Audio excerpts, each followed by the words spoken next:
So while you and I might have been on holiday over the winter break, the team have been busy building the new car. So I've come to the factory to see what the different departments have been working on.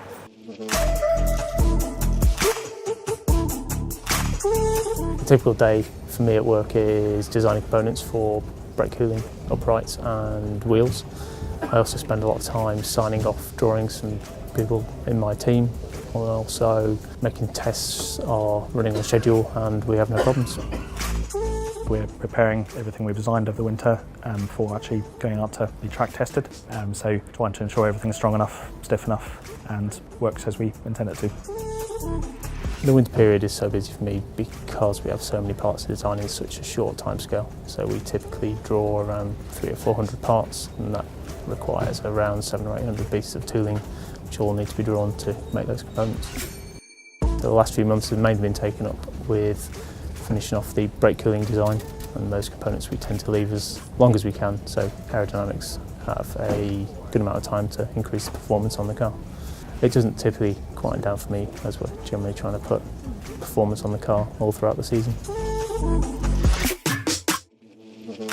The winter break is particularly busy for us because we have to define things around long lead items like the gearbox or the rear suspension, and we have tight deadlines to meet and not a lot of room to play with, and also not a lot of room if there's something that's not right.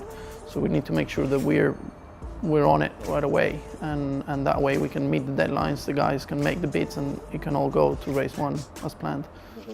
Over the last month we've been working mainly on the race one package. In my group we've been focusing on the diffuser, rear suspension, rear beam deflectors, and in the next couple of weeks we'll define those, and then hopefully that's what will end up on the grid in Melbourne.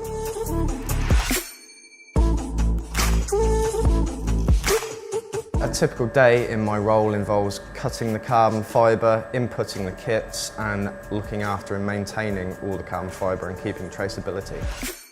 I'll come in at 6 in the morning or at 2 in the afternoon. I will go into the trim room, trim my parts, fit them together, prepare them and then bond them together.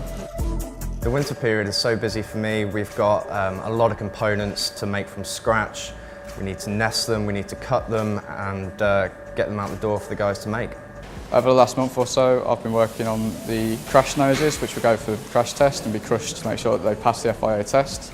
It sometimes quietens down for us, whether that's during the race weekend or just after the race weekend, but most of the year we are constantly reworking, making new parts and making sure that we're keeping up to date with our competitors. The winter period is particularly busy for us because of all the components for the new car. Everything starts coming in around September time, and obviously that goes all the way through till first test and then on to the first Grand Prix in March. The DO release all their designs around this time. We get together and work our plan when we can deliver all them parts. The plan doesn't change, so we've got to produce manufacturing processes for these major parts and make sure they flow through the shop, meet milestones and achieve that delivery date at the end. For the last month I've been working on axles, uprights, gearbox cartridges, wheel nuts, pretty much everything that goes on the car really. There's all sorts of bits and pieces that come through here. You never see the same bit 2 days running, or very rarely anyway. We don't get many quiet days, maybe a couple of weeks before shutdown, but generally we're always looking for updates on the car, so we're always machining new components or updating components. So that keeps us busy all year round.